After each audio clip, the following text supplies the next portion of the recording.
지난해 3월 경북 울진과 강원도 삼척 등 동해안 지역을 초토화시킨 대형 산불이 발생한 지 벌써 1년이 지났습니다. 속살을 드러낸 피해 현장은 참혹한 모습이고 주민들은 아직도 산불 악몽에 시달리고 있습니다. 현장 취재했습니다.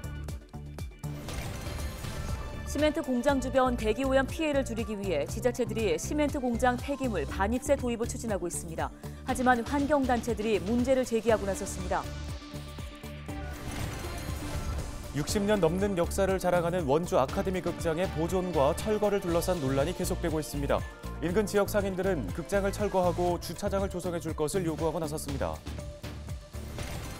원주 지역 기업들이 지난해 10억 달러가 넘는 수출액을 달성한 것으로 나타났습니다. 관련 소식 자세히 전해드립니다.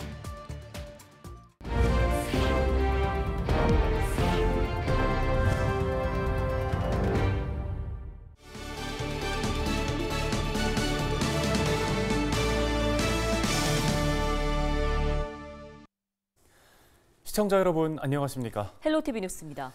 폐기물을 태워서 시멘트를 만드는 시멘트 공장, 환경 오염의 주범으로 꼽혀왔는데요. 시멘트 공장이 있는 지자체들이 공장에 세금을 부과하는 데 뜻을 모았습니다. 네, 하지만 환경단체는 사후 약방문이 될 것이라고 우려하고 있습니다. 김수아 기자가 전해드립니다.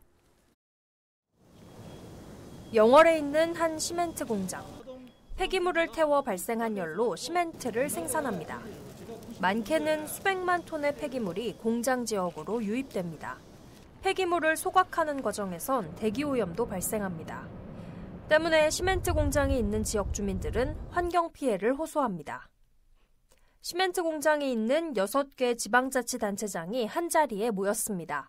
지자체장들은 시멘트 공장에 폐기물 반입세를 부과하기로 하는데 뜻을 모았습니다. 자원순환세 도입의 목적은 환경오염과 주민 피해를 줄이겠다는 건데 환경단체들이 문제점을 지적하고 나섰습니다. 세금 부과라는 사후 조치보단 폐기물 배출 허용 기준치를 낮추는 사전 조치가 우선이라는 겁니다. 공장 대기오염 정화 설비 설치도 꼭 필요하다는 입장입니다. 초미세먼지 저감 설비인 선택적 촉매하는 설비 SCR을 반드시 시멘트 공장에 설치해야 합니다. 아울러 오염물질 배출 기준 270ppm을 신설 시멘트 회사 기준인 80ppm 이하로 낮추어야 합니다. 이에 대해 지자체는 환경부가 올해 6월에서 7월쯤 시멘트 공장의 질소산화물 배출 기준을 하향 조정할 계획을 밝혔다고 말했습니다. 그러면서 이번 자원순환세 도입은 환경 피해 최소화를 위한 지자체 차원의 수단이라고 설명했습니다. 목적은 세금이 아니고 세금은 수단입니다. 수단. 환경 피해를 최소화하기 위한 환경 규제를 하기 위한 하나의 일련의 수단으로 선택을 했을 뿐이지. 6개 자치단체 협의회는 4월부터 시멘트 공장의 주변 지역 피해 정도 등을 파악하는 연구 용역에 돌입합니다. 그리고 7월에서 8월쯤 자원순환세 도입 법안 발의를 통해 하반기 국회 상정을 할 계획입니다. 헬로티비 뉴스 김수아입니다. 네, 다음 소식입니다. 원주 아카데미 극장을 둘러싼 논란이 계속되면서 양측의 입장이 팽팽하게 맞서고 있습니다. 네, 역사와 전통을 자랑하는 만큼 보존을 해야 한다. 반면 흉물스러운 건물을 하루빨리 철거해라는 겁니다. 여러분들의 생각은 어떠십니까? 박건상 기자가 전해드립니다. 철제 구조물은 녹으로 가득 찼습니다. 건물 외벽은 갈라지고 페인트도 군데군데 벗겨졌습니다. 요금을 받던 창구에는 스티커가 벗겨져 있습니다. 강원도에서 가장 오래된 극장인 원주 아카데미 극장입니다. 60년 넘게 자리를 지켰던 아카데미 극장은 건축물 안전성 평가에서 D등급을 받으면서 시민들의 출입도 철저하게 막고 있습니다. 최근 이 아카데미 극장의 존치와 철거를 두고 시민들 사이에서 논란이 일고 있습니다. 먼저 인근 상인들은 극장을 철거하고 이 자리에 주차장을 조성해 줄 것을 요구하고 있습니다. 이 상인들은 이걸 장날만 되면 이 거리를 다 점령하고 있는 차들 때문에 위험해 보이고 주차라는 문제니까 이 손님들이 시장을 찾고 싶어도 차를 댈 곳이 없으니까 시장을 찾지 못하니까 우리 상인들의 목적은 여기서 이걸 허물고 넓은 주차난을 해소해달라. 이게 가장 큰 이유입니다. 반면 아카데미 극장의 존치를 요구하는 목소리도 일고 있습니다. 아카데미 극장의 보존과 재생을 원하는 시민들의 모임인 아카데미의 친구들은 국내에서 가장 오랫동안 원형을 간직하고 있는 단관극장인 만큼 보존해야 한다는 입장입니다. 이렇게 60년 동안 시민들의 아름다운 기억과 추억이 깃들여 있는 소중한 원주의 자산이라고 생각합니다. 이러한 매력들이 충분히 관광 명소로서의 조건을 갖추고 있다고 생각하고 원도심 활성화에도 기여할 수 있다고 저는 보고 있습니다. 이들은 지난 7일 원주시에 시정토론을 청구했습니다. 시정토론의 성사 여부는 아직 결정되지 않았습니다. 원주시는 아카데미 극장 보존을 위한 리모델링 사업을 추진할 경우 사업비 60억 원이 그리고 유지 관리를 위해 연간 10억 원의 예산이 소요될 것으로 예상하고 있습니다. 60년의 역사를 지닌 원주 아카데미 극장, 철거와 존치를 주장하는 시민들의 의견이 팽팽한 가운데 당분간 아카데미 극장을 둘러싼 논란은 이어질 전망입니다. 헬로티비 뉴스 박원상입니다. 지난해 원주 지역 기업들이 10억 3,700만 달러의 수출 성과를 기록한 것으로 나타났습니다. 이 같은 수치는 2021년 대비 7.5% 증가한 것으로 우리나라 평균 6.1%를 상회하는 성과입니다. 주요 수출 품목을 보면 자동차 부품이 2억 7,400만 달러로 가장 많았고 면류와 의료기기가 그 뒤를 이었습니다. 원주시는 수출 기업을 대상으로 해외 물류비와 수출 보험료 지원 등의 사업을 진행할 방침입니다. 네, 지난해 3월 경북 울진과 강원도 삼척, 또 강릉과 동해 등 동해안 일대를 초토화시킨 대형 산불이 있었죠. 산불이 무려 9일간 이어지면서 서울 전체 면적의 3분의 1에 달하는 울창한 산림이 잿더미로 변했는데요. 네, 불에 타 죽은 나무들을 베어낸 피해 현장은 여전히 참혹한 모습이었습니다. 주민들은 아직도 이 산불 악몽에 시달리고 있는데요. 최성식 기자가 현장 취재했습니다.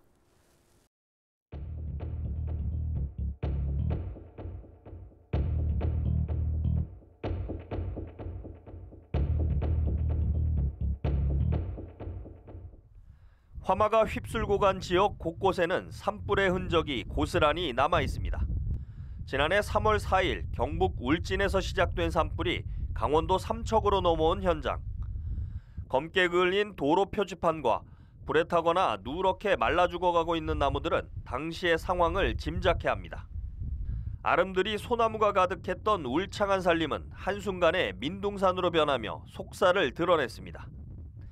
하천 둔치에는 지난해 산불에 타 죽은 나무들이 산더미처럼 쌓였습니다. 바람이 불 때면은 항상 그 옛날 2002년도에 대형 산불 나듯이 요번에도 요 산불 나고 바람 불 때만 딱 이래 되면은 이제 어르신네부터 해가고 노인네들이 제일 걱정하는 게 이제 불입니다. 강풍을 타고 산을 넘나든 산불에 50채가 넘는 주택이 불탔던 강원도 동해시 일대. 한 펜션 건물은 불에 타고 그을린 채 흉물처럼 남았습니다. 하루아침에 삶의 터전을 잃은 이재민 중 절반가량은 지자체가 제공한 임시주택에 머물고 있습니다. 1년이 지났지만 주민들은 여전히 산불 공포에 시달리고 있습니다. 소방차가 왔는데도 엄청 많이 사방다 번지해 놓으면 소방차가 끌 수가 없는 거지. 이제 소방차도 어디다 불을 끈다는 그 보장이 없는 거야. 여기저기 다 붙었으니 지켜만 보는 거지. 산림청이 집계한 지난해 3월 동해안 대형 산불 피해 면적은 약 2만 500헥타르. 서울 여의도의 70배, 서울 전체 면적의 3분의 1에 달하는 규모입니다. 이처럼 불에 타 죽은 나무들은 벌채 작업이 시작되면서 밑동만 남았습니다.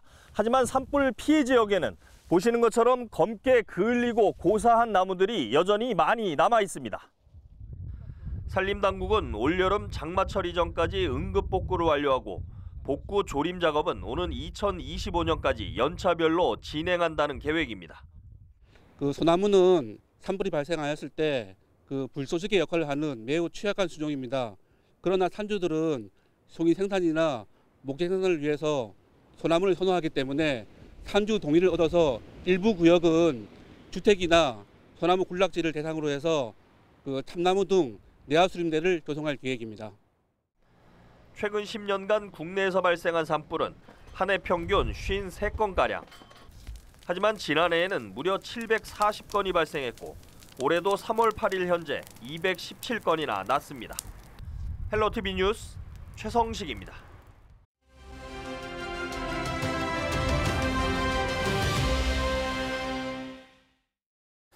네, 최근 들어서 주택과 시장, 또 공장이나 산 등 곳곳에서 화재 소식이 들려오고 있습니다. 봄철 화재의 원인과 대응 요령 살펴보겠습니다. 네, 경민대학교 소방안전관리과 이용재 교수가 전화 연결돼 있습니다.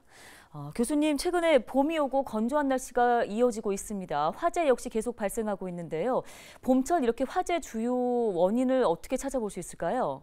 기본적으로 봄철은 건조하고요. 그다음에 추운 날씨 속에서 이제 따뜻해지니까 긴장감이 많이 풀리고 그러다 보니까 그 부지에 의한 그 봄철 화재가 그 봄철에 1만 4천여 건 정도가 발생하고 있는데요. 그 중에 약 6,600여 건, 53% 정도가 봄철에 좀 집중되는 경향이 있고요. 그 다음으로는 이제 정기적인 요인이 23%로 좀 두 번째로 높고요.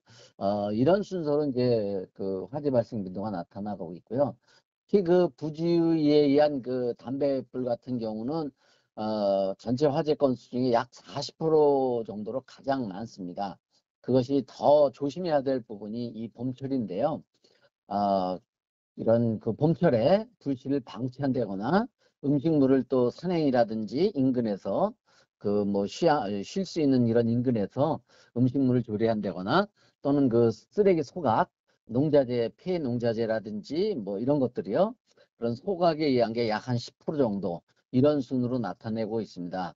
그래서 특히 봄철에는 화재 발생 비율이 야외에서 나는 그런 화재가 많습니다. 그래서 특히 그 등산이나 야외 활동 활발해지기 때문에 이런 산행 중에는 아예 나이타 같은 불을 낼 수 있는 이런 물품을 소지하지 않는 게 정답이고요. 그 다음에 그 폐자재나 이런 생활 쓰레기 같은 경우요. 이런 것들은 원래 소각 안 하는 것이 좋은 것이라고 벌써 증명이 됐고요. 그 다음에 꼭 해야 할 경우라면 어쩔 수 없이 그렇다면 바람이 불지 않는 날, 인근에 어떤 불이 쉽게 옮겨불 수 있는 그 가연재가 없는 곳, 또는 소화기라든지 하다못해 물통이라도 하나 준비해 두시고 소화하는 게 중요하겠고요. 그 다음에 소각 후에도 아예 흙으로 덮어버리든지 또는 물을 부어서 완전히 끄든지 어쨌든 간에 확실하게 불이 꺼졌는지를 확인해 두시는 게 가장 중요한 거죠. 그래야만 어떤 산불이나 기타 다른 그 화재를 예방하는데 가장 중요한 원칙이다. 이렇게 말씀드릴 수 있습니다. 네, 그런데 막상 눈앞에서 화재가 발생을 하면 불을 바로 꺼야 할지 대피를 먼저 해야 할지 우왕좌왕하게 될 것 같습니다. 자, 내가 있는 장소에서 화재가 발생했을 때 어떻게 해야 하는지 행동 요령을 한번 짚어주시죠. 제일 우선적으로 해야 될 것은 불이 나게 되면 불이야라고 크게 외쳐서 그것이 어디가 됐든 우리 집이 됐든 뭐 상가가 됐든 사무실이 됐든 어디가 됐든 불이야라고 외쳐서 빨리 인근 사람에게 알리는 게 가장 중요하고요. 물론 그거와 병행해서 또는 그 다음에 119의 정확한 주소 또 알 수만 있다면 무엇이 타는지 불난 장소가 구체적이 어딘지 이렇게 정확하게 119에다 신고해 주시는 게 그 화재를 진압하는데 아주 큰 도움이 될 수 있고요. 무엇보다 중요한 것은 화재가 났을 때 불 끄는 거 중요하죠. 그러나 그거보다 더 중요한 게 뭐냐면 인명 안전이에요. 사람 생명을 살리는 게 제일 중요하죠. 죽으면 절대 안 되죠. 그래서 제일 중요한 것은 불을 끄는 것보다 빨리 신속하게 대피하는 것이 제일 중요한 거죠. 그 다음에 여건을 봐서 불을 끌 수 있으면 끄는 거고 이렇게 행동하시는 것이 좋습니다. 네, 도움 말씀 여기까지 듣겠습니다. 경민대 소방안전관리과 이용재 교수였습니다.